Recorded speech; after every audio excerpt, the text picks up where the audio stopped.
Hi everyone, welcome back. I'm Michael Sandler, your host on Inspire Nation. If you've ever wanted more abundance, love, and happiness in your life, then do we have the Thank and Grow Rich show for you.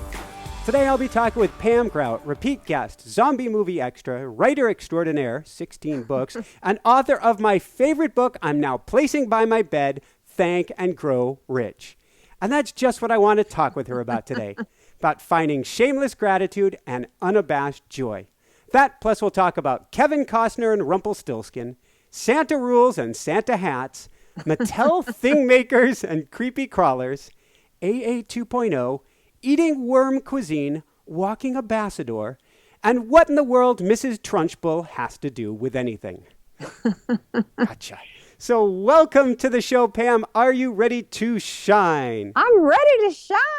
Woohoo! Hey, Michael, I have to tell you, that was a great introduction. And I'll tell you what, the fact that you actually read the book, you're like the best interview I've had so far. So thank you for reading the book. That's awesome. All right, excellent. Then we're going to segue into the perfect question before we dive right into things. Okay. How in the world did you manifest the famous World Series player, Buddy Biancalana? Oh, well, you know what? It was really funny. We have this group, I call them my possibility posses. You know, we get together once a week. Yep. And one day we were sitting there and he walks in. And I didn't even realize it was Buddy Biancalana at first. You know, it's like, oh, here's this really cute guy, you know. So he walks in and he was great fun and we loved talking to him.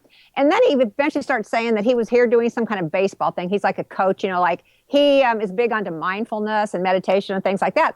So he comes in and we, find out he's a baseball coach. He's in town. I live in the town where the University of Kansas is. So he was here coaching these guys or something. I'm not quite sure.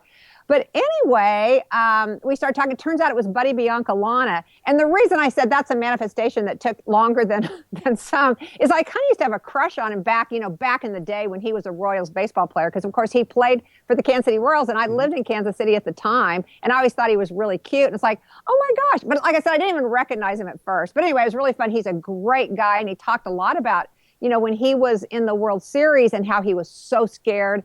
And, because he'd been put in and he hadn't been playing that much and he was super, super nervous. And this, just to give people a little background, They had, at this point, Pete Rose is going for the record of number of hits, and David Letterman is doing a countdown, Pete Rose versus Buddy, who's going for the number of, poor Buddy, of non-hits. Oh, that's great. Well, see, I didn't know all the background. I knew he was on David Letterman, and I know his name sort of captured the public's imagination, but he hadn't been a starter or anything. But this day, he gets called into play, and he was so nervous, like I said, and all of a sudden this quiet calm came over him. It was like he just connected to the bigger thing. He was just completely there, completely present.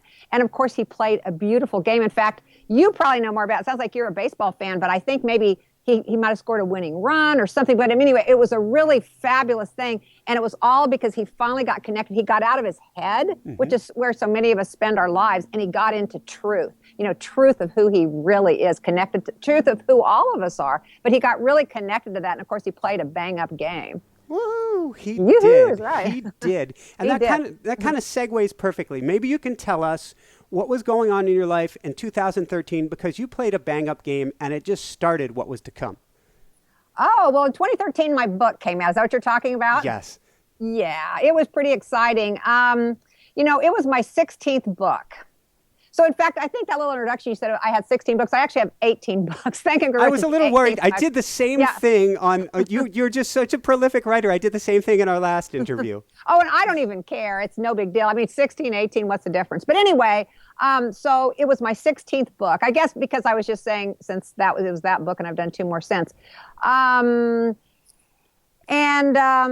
So I'd been writing, I'd done books for National Geographic, done all this stuff. And this is the first one that took off that became a giant bestseller. I mean, it's been translated in nearly 40 languages. It was on the New York Times bestseller list for 20 weeks. I mean, it was this big phenomenon. So it was really pretty exciting for me who, always wanted to be on the New York Times bestseller list. When you're a writer, that's like the golden fleece or whatever, getting on the New York Times bestseller list. But even just to get on, but then to get number one is like, woohoo, this is really cool. So anyway, that's what you're probably talking about. Mm-hmm. So in 2013, you start getting letters from people of things that they've been able to manifest, things going magically well in their lives. And then occasionally a letter from someone who's eating what I would call, or you would call, worm cuisine.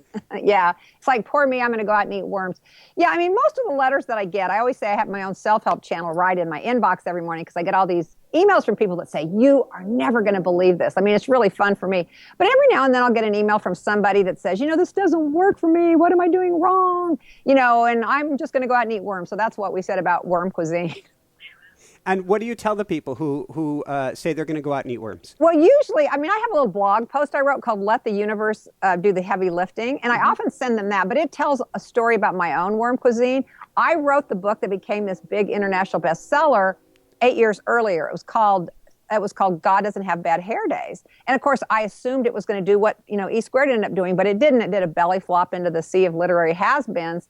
And so, rather than get upset, I basically just, I wrote 3 books for National Geographic. I started doing other things and didn't let it get to me. And I just got happier and happier. But I never forgot about that book that I love, the book with the experiments and the book that, to me is a really fabulous book. So I repackaged it after I'd done the 3 books for National Geographic. And I sent it off to Hay House and, repackaged it to be E squared. It's basically the same book. And like I always like to say, it's like my joy channels got open and then, the universe could flow in, all the abundance and beauty of the universe could flow in when you get on that joy and gratitude frequency. Woohoo! So let's go there then. How did you get on that joy and gratitude frequency, and what is ferocious gratitude? Ferocious gratitude is realizing that there are no problems. We spend so much of our life looking at life through the problem lens instead of looking through life at life through the possibility lens. We always have a choice, and as long as we're looking at problems, what people do is they say, oh, I need to lose weight, or oh, I need to, just countless things that we think we need to do, get a new job. It goes on and on and on. I need to plan my vacation. I need to clean my closet. Just all these things that we think we have these problems for. And then we come up with these 7 steps. But as long as we keep focusing on all that's not right, we continue to animate that reality into our life. So when you start focusing on everything that is going right, all these other blessings and signs and miracles can show up in your life. And that's what really happens when you start appreciating, when you start looking at the world in wonder and awe, which is, the world is so amazing, so beautiful. And so many of us don't realize that. We're too busy, trying to fix the problem. And what I found ends up happening is when you get in this frequency where you're just saying, thank you, thank you, thank you all the time, literally those problems, which to me, they're only, something with a mistaken identity. I don't know that I really believe in problems. It's just, it's a thing for you. But anyway, then those issues, whatever you want to call them, they dissolve. So literally, when you put your focus on all that's going right, then all that's going right will only, continue to get bigger and grow exponentially. Clearly, when you wrote the book the first time, you understood this, but then it belly flopped, and yet it sounds like you continued to practice what you preach. How did you really start to crank it up yourself? Well, I got into a couple of, like I said, these possibility posses where we talk about this stuff on a regular basis. And that's one of the big things I'm an advocate of. It's one thing to read a book and get excited, but you actually have to keep it going. So that's what I encourage people to get together and actually share miracle stories, to get together. And, sometimes notice like people use the word hard a lot. Even those of us that know about the power of our words will go, oh, well, it's really hard to quiet my mind, or, oh, it's really hard to, whatever it might be. And as long as we can, so we'll call each other on that. We'll say, oh, you just said that 4-letter word, the most dangerous 4-letter word in the English language. So we call each other, but in a kind, fun way. We play. That's what we do. But we keep this conversation going. We keep talking about the miracles. We keep talking about possibilities, not about problems. And I really feel like doing this on a regular basis. And then the other big thing, and this is the experiment, the big 30-day experiment that I have in the book, is I started my AA 2.0 program. And I may have talked about that the last time we talked, but I can certainly share. No, you didn't last time, so go for it. Okay. Well, this is the 30-day experiment that I encourage people to do.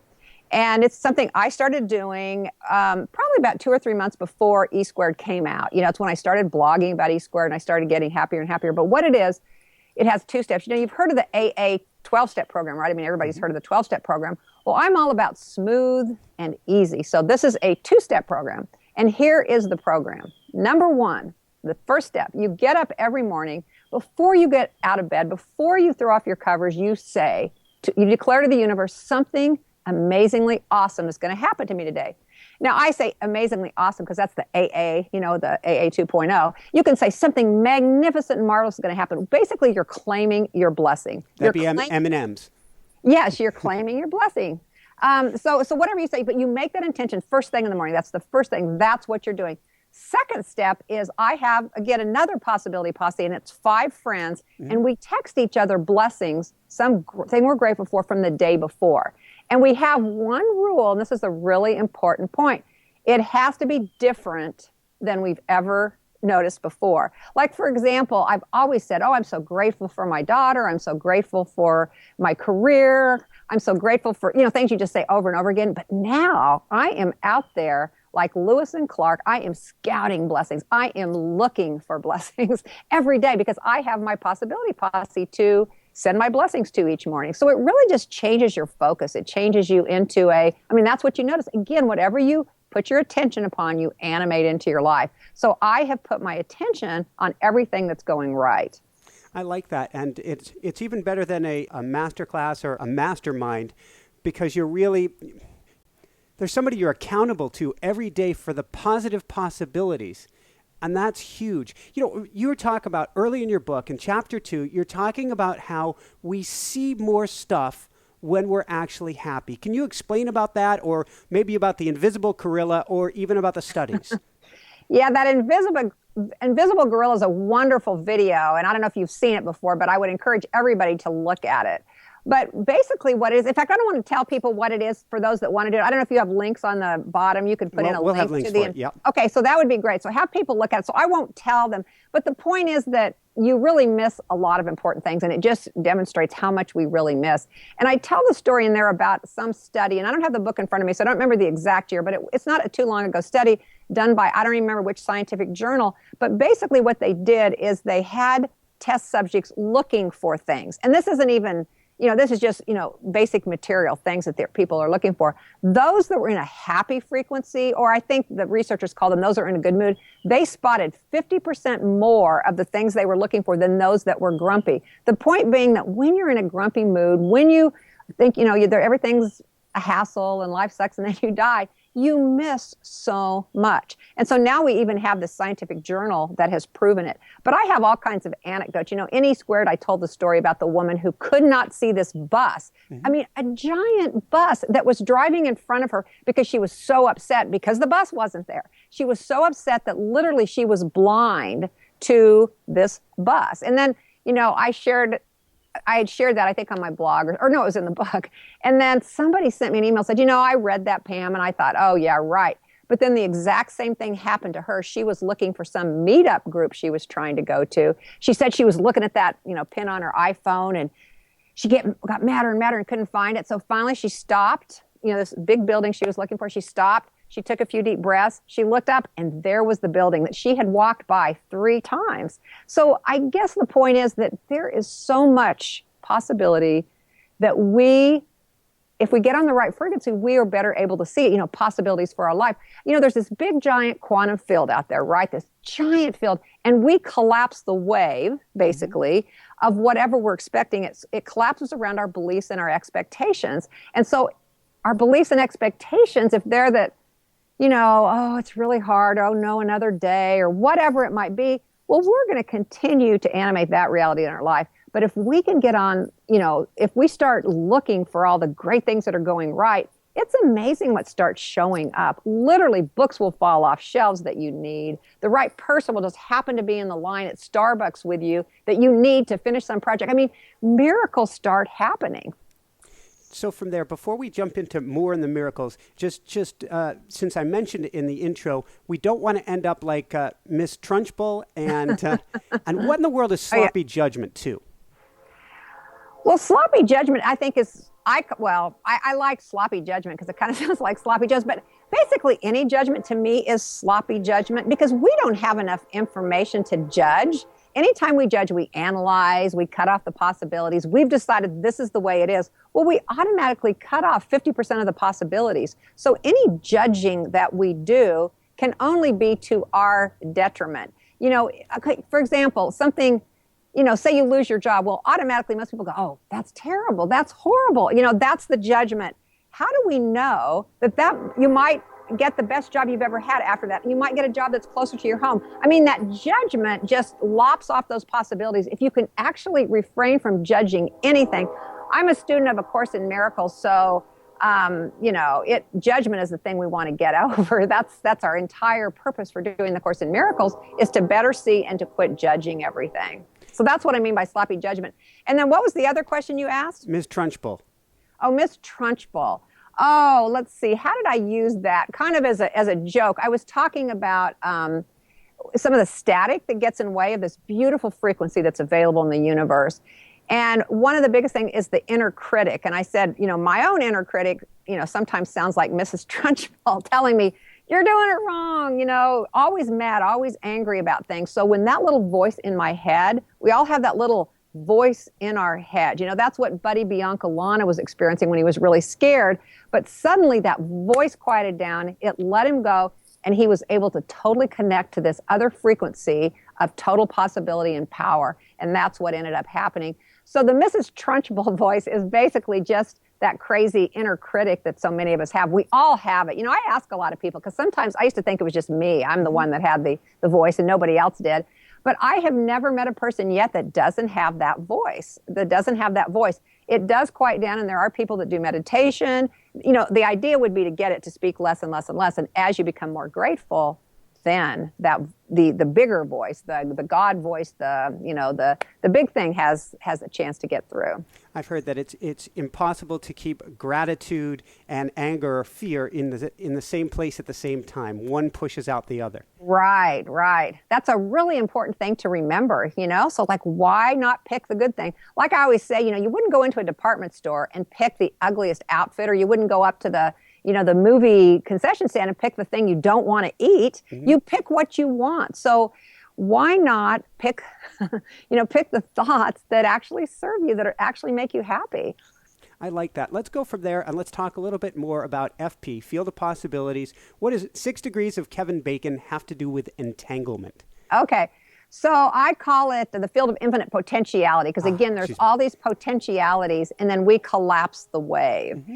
And in the book, I talk a lot about different kinds of capital, because some people think, it's financial capital. Well, financial capital is a side effect. I'm actually talking about social capital, mm-hmm. alchemic capital, spiritual capital, adventure capital, and then creative capital. And that's where I brought up, Kevin Costner.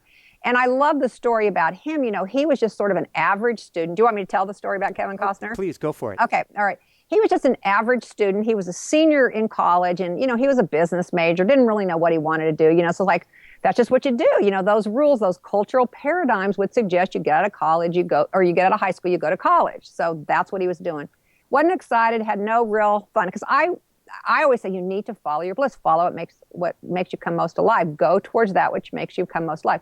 But anyway, so he's sitting in this accounting class his senior year, he's bored stiff and he's feeling really, not as good as the other business students, but of course he didn't. He didn't really want to be there. So he starts flipping through the college newspaper, mm-hmm. and he notices an ad that the college was going to put on a play of Rumplestilskin. And he said he just started feeling goosebumps. I mean, he just got those, to me, goosebumps are kind of like a message from God. But he started feeling really super excited.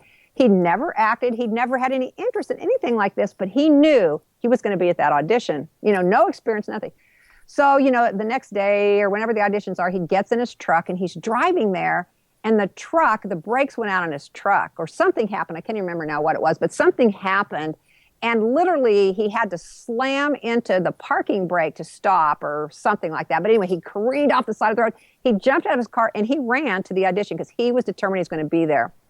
And while I'm sure you think I'm going to say, and he got the part, he didn't. He did not get the part. But what ended up happening is he found that thing that most excited him, that he knew he wanted to do. Acting, how cool is that? He fell in love, basically. He fell in love. He began moving towards that thing which made him come alive. So he said, this is something I loved. I could pursue this. I can devote time to it and feel good about it. So he started taking acting classes. I think he was building homes or something during the day, and then he'd take acting classes at night. And then eventually, of course, he ended up being a great actor, has done all these wonderful movies, but it's only because he listened to the divine buzz. He got the creative capital that we all have access to. Every one of us is called on to be creative, to channel in these amazing ideas from the universe. But most of us, are too busy following those cultural paradigms and too busy following the rules. So it's really exciting, when you do start moving towards a thing and you start being willing to be that channel for the bigger thing. So what are a few of the cultural paradigms that we really need to step past? Because by definition, sometimes if we're in the fishbowl, we can't even see the fishbowl. That's so true, and that's really the problem. And I don't know if you ever read my book, E Cubed. Did you read that book? Yes, I did. Okay, well, I don't know if you remember the part where I had that page turned upside down. Yes. Well, I wanted to turn the entire book upside down. I wanted to have it printed upside down because I believe that most everything we're taught is the exact opposite of truth. I believe we're taught things, literally, that, most of what we're taught is upside down to what really is to our best benefit. So some of the cultural paradigms would be that, life is hard, that life is hard. We all believe that, life is really difficult, and then you die. I mean, that's something a lot of us believe, that the harder you work, the more you put your nose to the grindstone, the better off you'll be. Actually, the better off you'll be is when you find that thing you love and then it doesn't feel like work. I mean, literally, there's no separation between work and play. It's what you love to do. And then you're producing masterpieces. Then you're producing really good things. Plus, every moment you spend is a total joy. So that's why that's super important to do that. I mean, some of the other cultural paradigms, we believe, that we're separate from everybody else. We believe that God's some white-bearded guy that lives up in a tower somewhere. I mean, there's just a lot of things, and we believe these so strongly, and they play out in our life, and we don't even recognize how much a part of us they are. So let's go from there, and let's talk about how we dive into things. And I think this is something Kevin Costner did. He really dove into it, his vehicle braking on the side of the road for him. Maybe you can tell us about SantaCon, Santa rules, and why a Santa hat is not enough. Yeah, I just used that as an introduction to the chapter. The chapter where I talk about the 5 forms of capital. So there's this thing called SantaCon, and it's something that happens in countries all over the world. But in Lawrence, where I live, it's to raise money for the Humane Society, so they have Santa rules. And it's basically what it is people get dressed up like Santa, and then they go around to different bars, and they sing Christmas carols, and they do Christmas stuff. And then, I don't know how the money charges. Maybe you have to enter. I think you have to enter to, that's where the money comes from. But anyway, so it has one of the rules is, don't mess with children, don't cuss. Because again, it's representing the Humane Society. And the third one is a Santa hat is not enough. You have to go all in. So that's why I use that as the beginning of that. It's like, to do this, to really acquire this capital that we're all entitled to, that there's more than enough for everybody, you have to go all in. You have to go all in. You have to commit to, being there for the bigger thing, commit to quieting that inner voice that's, the Mrs. Trunchbull voice. So that's what I mean by you got to go all in. The good news is that when you go all in, it's so much fun. I mean, it's nothing but joy and pleasure. It's like I said, Kevin Costner wanted to do that. That was his, greatest pleasure to do that. So you talk about when we go all in, there are all these different types of capital you were mentioning earlier. What is creative capital? Well, pretty much everything we see was started with creative capital. Creative capital is all the ideas, all the, everything we have was started with creative capital. Like a lot of us have iPhones. This laptop that we're talking on, it was someone's creative capital. It was someone's creative idea. So everything comes from creative capital. And if you don't have, in fact, really creative capital is the most exciting of all the capital. Spiritual capital and creative capital are my 2 favorites. But with creative capital, you can make a film, you can write a book, you can do anything you want to do. And a lot of people go, but I don't have the finances to do it. You do not need that. If you have creative capital, in fact, a lot of times it's even more exciting when you don't have the financial capital, because your creativity is really forced to work overtime, because you've got to figure out a way to do it. I was just listening to a podcast with Richard Rodriguez, the filmmaker. Mm-hmm. And the first movie that got him a deal with Columbia Pictures, He made it for $7,000. Wow. That is unheard of. So anyway, he was talking to this guy. He had sent him a trailer, and this agent, signed him on, got him a deal with Columbia Pictures, and he was telling him, hey, I want to do 3 of these. They cost $7,000. And his agent said, yeah, I know that trailer. I can't believe you did it for $7,000. Normally they cost 20 or 30. He goes, no, I did the whole movie for $7,000. But he said that it was such a challenge because, challenge in a good way. It's a fun challenge. It's like a puzzle. I love doing crossword puzzles or Sudokus. And so it's like a challenge to figure it out. And so when you're using that creativity, it's so much fun. And so that's really what he did. That's how he was able to create that first movie, El Mariachi, that, got in the deal with Columbia. And now, of course, he's a very well-known filmmaker that's done all kinds of films. I think he might have done Back to the Future. He did Spy Kids.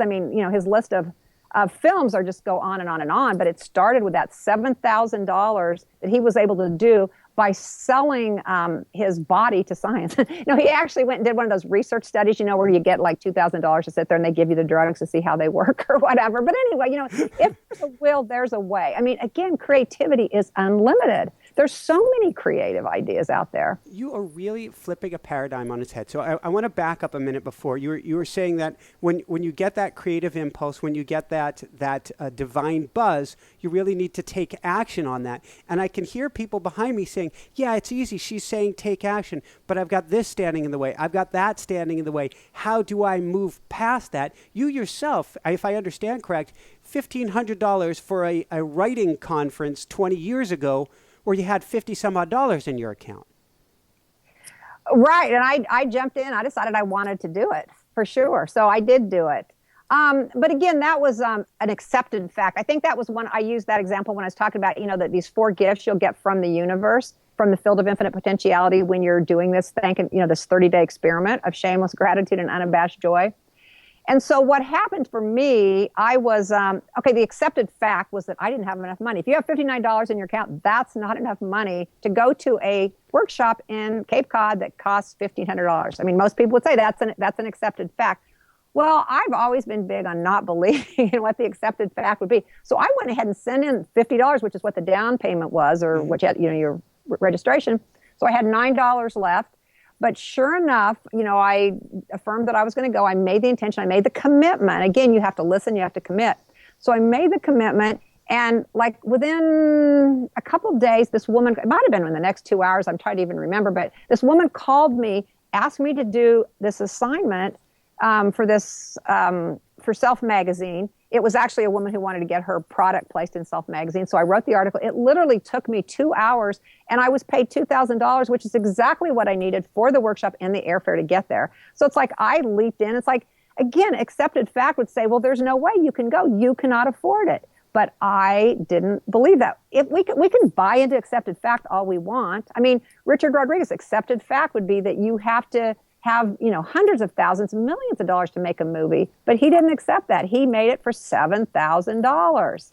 So, that's what creativity can do. There are so many ways to skin a cat. It's really unlimited. That's how movies started. Buster Keaton, had the little tiny camera. It's like it all starts somewhere, and then it becomes an industry. And once it becomes an industry, then, we think we don't belong, but that's not true. We're all creative and we all belong. Is it just a matter then of when you feel that desire going for it? What do you do when somebody says, this is where I wanted to go, when somebody says, get real, or that's not reality, or yeah, you have to get real, what do you tell them to do? Well, we all get to choose our life how we want it. So, some people prefer to live the safe way, and that there's nothing wrong with that. I would not, discourage anyone from doing that. All I'm wanting to let people know is that there are more possibilities. There are other ways of looking at it. Again, as a student of A Course in Miracles, it's like, Holy Spirit, help me see this differently. We need to see this differently. And that's, the important thing is to be able to see it differently. So that's what maybe I would ask them. If it's something they really know they want to do. I think if there's something you really, really want to do and you want to do it, nothing will be able to stop you. You just keep going, and the universe will conspire to work with you if you start following your dreams, if you start doing that thing that you love to do. If you're doing the love, yeah, no. I mean, that's the way it works. Woohoo. You were talking about prayer briefly just a minute ago. Do you mind me asking, what is the power of prayer here, and how do we use that? Really, almost every thought we have is a prayer. Yay. Our beliefs and our expectations are signaling out to the universe, this is what I expect. This is what I'm going to animate out of all the many possibilities out here. So if our thoughts and beliefs think that it's impossible to make a film, for example, or it's impossible for me to go to Cape Cod, then it will be impossible to make a film or to go to Cape Cod. I mean, certainly that would be impossible unless you can get your mind around it. I think it's actually, it kind of tangents a little bit, but it's important, because when we're getting into that state of gratitude, it can actually get, at least in my head, a little confusing. If you're praying for something and you're giving thanks, you kind of get into this muddied, what do I say, not say, law of attraction confusion place. Okay, you know what I just was thinking about today? I'm so glad you asked this question. I'm so glad I was thinking about this today. Is that, okay, so let's say you have a issue, a challenge, whatever you want to call it. Again, I always think they're just, life events with mistaken identities. But let's just say that. So what I decided today, I was thinking I was going to write a blog post about this, is that if you say thank you for for example, I was having some trouble sleeping a couple nights ago. So I would say, thank you that I'm now able to sleep. So you say thank you ahead of time. It's like a seed that you're planting. Mm-hmm. Thank you that I'm able to go to Cape Cod and do this workshop. So that's a way of staying with the gratitude, and also a way of putting out a prayer, in the sense that every belief and expectation is signaling to the universe what we want to see. I like that. We're rehearsing in our mind. What we're going to see. If you want to predict the future, just look at what you're rehearsing in your mind. If you want the trailer to your life, just look at what's, you're rehearsing over and over again in your head. So it means to become real important, not so much of squashing thoughts, because even the best meditator, I don't believe, could do that. But it's a matter of where you place your thoughts is where you're going to place your life. Exactly. Right. So going from there, let's talk a little bit about a few of your party games that you have later in the book. And you have party game number 2. Make a list of all the ridiculously beautiful things you already have. What can you tell us about this? Well, here's the thing. We forget all the things that we already have. And that's the first step for getting into the gratitude frequency. It's like, wow. I'm sitting outside. Look at this tree. Look at all the abundance of leaves on this tree. It's just amazing. I already have, a beautiful blue sky up ahead of me. I already have a dog who's laying over here. I have so many things. And I think, I'm not totally sure if I put this in that section, but I think I said something about, if you're a parent and your kid doesn't play with the toys they already have, why would you want to buy them anymore? And not that I necessarily think of the universe as a parent, but the idea is that when you appreciate what you already have, then you're open, then you're on that frequency where the river can flow, where life can flow and work for you, where God can get through, if you want to call it God. I always say, it doesn't matter what you call it, field of infinite potentiality, God, the universe, source, whatever. The main thing is that you call it forth. Doesn't matter what you call it, just call it forth. I like that. Can you tell us about your Mattel thing maker and creating creepy crawlers? Michael, I'm so glad that you're good at remembering all these things. Or maybe you already had your list of questions, so it's easier for you. It's like, oh, yeah, that's right. You did mention that. And I love all the funny things that you picked out. That was great. Well, okay. I when I was a kid, I had one of those little Mattel thing makers, and it made these little creepy crawly bugs and spiders and all kinds of different things. And it was made from this goop that you pour into a machine. So I use the example in the book that our thoughts, or the substance of the universe, is the goop, and then we form them into things. Mm-hmm. We're thing makers, basically. Our thoughts are the energy that we're putting out are thing makers. So we're all manifestors. We're all thing makers, manifestors. Yeah, exactly. We all are. So from there, maybe you can tell us the importance maybe of Amy Cuddy, Wonder Woman pose, or grinning like a lunatic. Oh, well, see, we can use physiology to change so many things in our lives. If you're kind of in a downer mood, Amy Cuddy, who's a Harvard researcher, discovered, and she has an excellent TED Talk that I would recommend anybody to watch, is that when you stand in what she calls a power pose, I call it the Wonder Woman pose because you stand with your hips on your waist and your feet slightly apart, and you stand there for 2 minutes. 2 minutes is all it takes. What it does is it lowers your cortisols, which is the stress chemical, and it raises the testosterone, which is confidence. So all these chemicals, these feel-good chemicals, are pouring into your brain when you do that. So it's a really good tool to use. Say if you've got a job interview and you're kind of stressed, or you're going on a first date with somebody, or whatever it might be, any situation that kind of has you a little bit nervous, like Buddy Biancalana, had he thought of it, had he known about it, could have stood in the Wonder Woman pose, or for him it probably would have been Superman, but he could have stood in a pose and felt better. So that's one way to get on that frequency of joy and gratitude. It's just one more tool. What I have a whole arsenal of party games in there for people can use to, again, get on the joy and gratitude frequency. Another fun party game, thanking your possessions. Right. I got that one from Marie Kondo, who wrote the book, I think it's called The Magic of Tidying Up, maybe, or the Magical Book of Tidying Up, or something like that. But, actually, it's funny because she and I have the same publisher in Japan. Mm-hmm. And of course, her book had been really popular over in Japan for a really long time. And finally, 5 years after it came out in Japan, they finally sold it to a U.S. publisher. And then it became this big phenomenon in the U.S. It's a really popular book. But anyway, in there, she suggests, among many different practices, she's got a lot of different ways of tidying up, but that we actually thank our possessions, literally thank the clothes, because she says that when you thank your clothes, they actually last longer. Thank your phone. I mean, thank our laptops for allowing us to talk to each other from, I don't know where you are, and I'm here in the backyard of my Kansas home. And so, you know what I mean? It's like, cool, we get to talk to each other even though we're thousands of miles away. So thank your possessions. It actually, because again, we're interacting with everything, it actually helps everything work better. It helps everything wear better. It makes you feel better.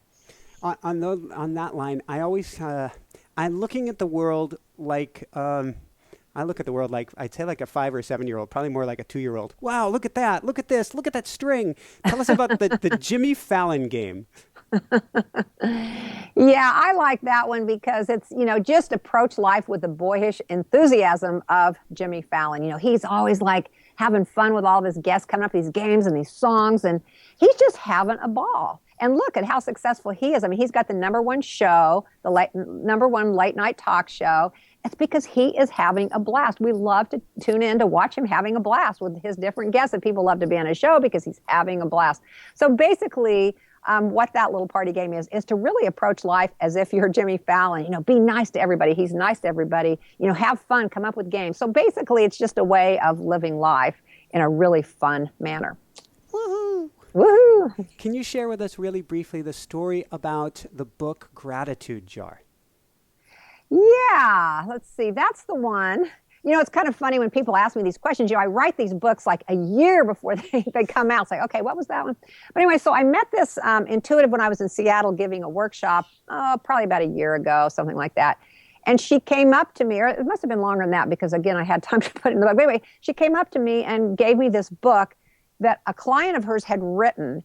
And I think her name was Josie, if memory serves me correctly. But she was, really upset and life was going bad. I don't know if she'd lost her job, but the family was going broke. I mean, everything that could go wrong. She was drinking too much. She was embarrassed. She wasn't feeling happy about her kids. I mean, nothing. So this Malia was the intuitive's name, said, here, you know what you need to do? You need to get a gratitude jar. And every night before you go to bed, put in things in the jar, things that you're grateful for. So she and her son started doing it. And if I remember, they didn't use a jar, but they used some toy of his, maybe, like, I don't remember what it was. But anyway, so every night she and her son would do this. And miraculously, I can't remember the time frame on it, but she ended up getting a new house. She ended up getting a better job. Her relationships all improved. She, was able to give up drinking. I mean, all the beautiful things that she wanted, she was able to do once she took her focus off all that was going wrong and started recognizing all the beauty and the wonder in the world, which is what that gratitude jar did for her. There's a lot of different things people can do, to start practicing gratitude, but it starts with being mindful and really just knowing and looking at all there is to to see in the world. Kitty. Oh, There's something. We've got two outside of the studio here, and yeah. I send them love religiously before I go in to do each interview. So who is this little one? This is Trivia. My daughter named him Trivia because she had seen a cat at the Humane Society that was named Trivia, and she liked that name. So anyway, this is Trivia. Very cool. And then you have if I understand right, a bassador laying down by your feet somewhere? A bassador named Izzy, who, yes, is right over there. And what exactly is a bassador? Part Basset Hound, part Labrador. So she's like a short black lab, basically. Like a lowrider version or not quite that short? Lowrider version. She has that big barrel chest of the Basset Hound, but yeah, she looks exactly like a black lab. Now she's older, she's starting to get the white. She used to be, completely black. Now she has a little white fur here and a little white fur on her paws. So very cool. She's getting older, yep. Aw. So before we go into a few wrap-up questions, let's go to one of the most fun ones that you have, which is spreading contagious laughter. Oh, yeah, that's one. Laughing, Norman Cousins, of course, started that whole thing where he healed himself of some disease, and I don't remember what it was. And he was an editor for Saturday Night Review, a famous magazine back in those days. And so when he got this horrible disease, they couldn't do anything about it. He rented all these fun movies like Laurel and Hardy and any kind of fun movie he could watch. And he would sit around watching these, and he would just laugh, laugh, laugh. And he healed himself of that. So when you laugh, you're, putting, again, it's like the Amy Cuddy thing, the Wonder Woman pose. You're actually dumping these feel-good chemicals into your body. And when your body feels good, it has these feel-good chemicals, less cortisol, all that, you actually can heal. You actually can be happier. You actually can, get things done. So laughter is a really powerful thing. And I tell the story in there about my daughter. One year on my birthday, we decided that we were going to an Adam Sandler movie. And we said that every time there was something to laugh at, we would have to produce a different laugh, like tee-hee or ha-ha or whatever it was. So we would do this. And before long, we got to laughing so hard. And everybody in the entire theater was laughing hard. It's contagious. The movie was fun too. But pretty soon, but you know what I mean? Everybody was just laughing. So anyway, it's just a fun thing to do. And someone was just telling me about laughing yoga. I was just in Richmond, Virginia last week, speaking at a church out there. And there's a woman that teaches laughter yoga where they literally lay on the floor and just laugh. And, at first they're kind of faking it. And then pretty soon it just becomes this, like I said, contagious thing. And everybody's just cracking up. Woohoo! So a couple quick wrap-up questions. But before that, one last thing. You're a world traveler, I would say extraordinaire. You seem to be everywhere. What happens for you specifically if miss a connection, something doesn't go right, you're not going to make it to the talk on time, all these things occur? How do you get yourself into, and what kind of space do you put yourself into? With something, when I don't get the talk on time, because, things like that happen, but, you just have to realize that it happens to everybody, that it's okay. I think sometimes we think, oh my gosh, this happened to me. It didn't happen to me. It happened. It's not a big deal. So you kind of have to put it in perspective. At the same time, I might be late. Just to use that as an example for, say, a talk, the sun's still shining. My heart's still beating. All these things are still working properly, but I may have forgotten that by focusing on this thing that I'm late for this, whatever. So that's one tip. And also to realize, I think I put a quote in the book that someday this will be 20 years from now. So whatever this horrible thing is, someday we can look back and laugh at that. It'll be good comedy. It'll be good, for those nights when you're trying to get everybody to laugh. So anyway, it's just a matter of perspective. Everything is perspective. We get a choice on, what perspective we're gonna give to everything, what story we're gonna tell about everything. We can choose to tell the good story, the story that serves us, the story that makes us happier. We can choose to serve the story about how awful, the ain't it awful story. So we get to choose. Fantastic. So from there, Jessica, my wife, she's the producer. She always liked me to ask a question about parenting and kids. Okay. What would you teach your kids? And how many kids do you have? Do you have your daughter? I have one daughter. And in fact, her 23rd birthday is a week from Saturday. And I'm heading to Barcelona where she has been living to hang out with her. So, woohoo! Yeah. So what would you teach kids then, or tell parents to help them teach their kids about gratitude?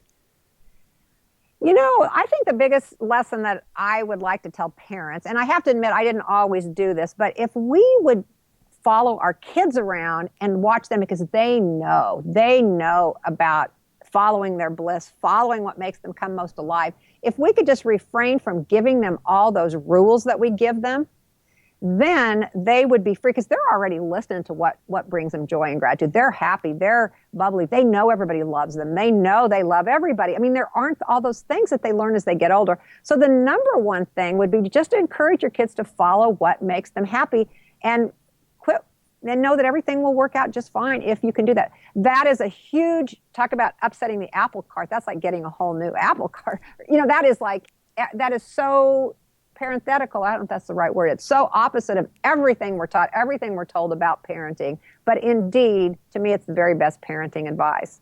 And it sounds like it would be quite liberating for the kids because all of a sudden they're free to be them. Exactly. And them is already connected to the bigger thing. So if we don't, the thing that blocks off our connection to the bigger thing, the field of infinite potentiality, is all the rules, all the paradigms, all the things that we parents think we need to teach our kids. If we just let them, they're connected to it. They're going to be led. They're going to be guided. They're going to, what you like to do, that's your guidance. That joy, what makes you happy is your GPS. We don't teach them that. We teach them that, no, this is what you need to do.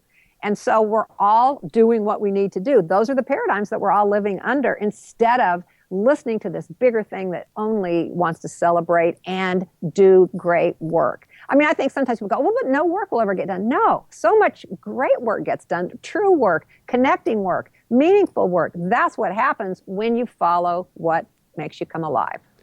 We turn out here for Inspire Nation a show a day, every day. It's drinking from a fire hose. Yeah. Oh my word. So a different book every single day, okay, we put out a lot of shows. You put out 18 books. Not 365 shows. That's amazing. Wow. So wow. It's when you're in alignment or when you are, and I can't say it's always easy, far from it, but when you're excited to be working with that divine buzz. Exactly. That's what makes it, I don't know that it makes it easy, but it makes it fun and it makes you want to persist. If you're doing what you love, even if at the moment there seems to be a challenge or something you have to hurdle over, you're still doing what you love. So that is really an exciting idea.